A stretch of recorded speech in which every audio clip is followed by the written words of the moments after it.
Good day, everybody. Thank you for joining me today. Let me just take a couple of moments to share with you. There's a couple of thoughts that are going through my heart.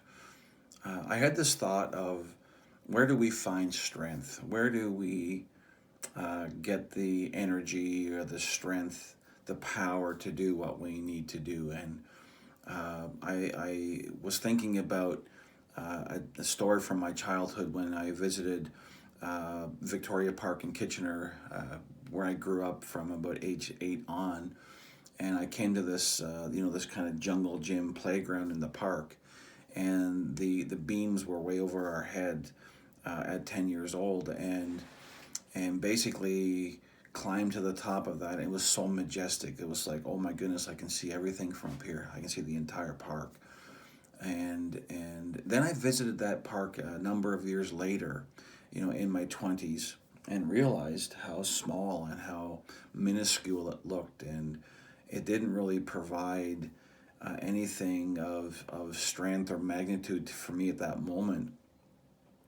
And then I got thinking about that story, and as I read my verse this morning from Proverbs, or my chapter from Proverbs today, and I got thinking about the Lord. The Lord never changes. We can visit Him anytime at all, and He's always the same. He's always majestic. And my text from Proverbs 18, verse 10 today says, "The name of the Lord is a strong tower.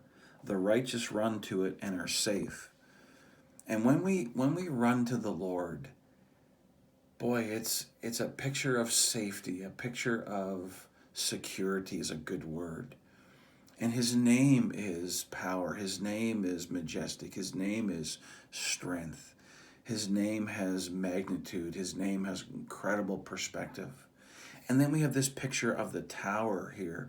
If you picture the CN Tower in Toronto, and if you've been to the top level, you can see the entire city, the lake, and the cars, and everything looks so minuscule and so tiny from that perspective.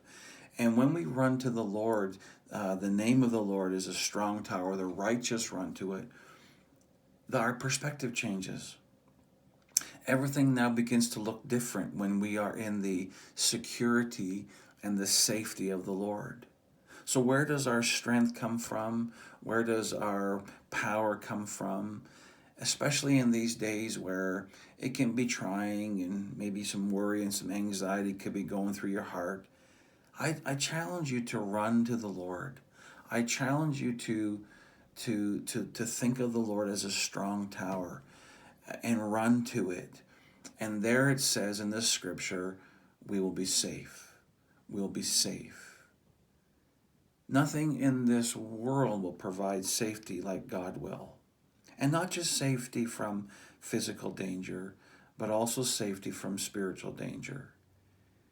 Just remember that we do not fight against flesh and blood, but we fight against spiritual powers and the prince of this world. And God provides safety to the righteous from all of that.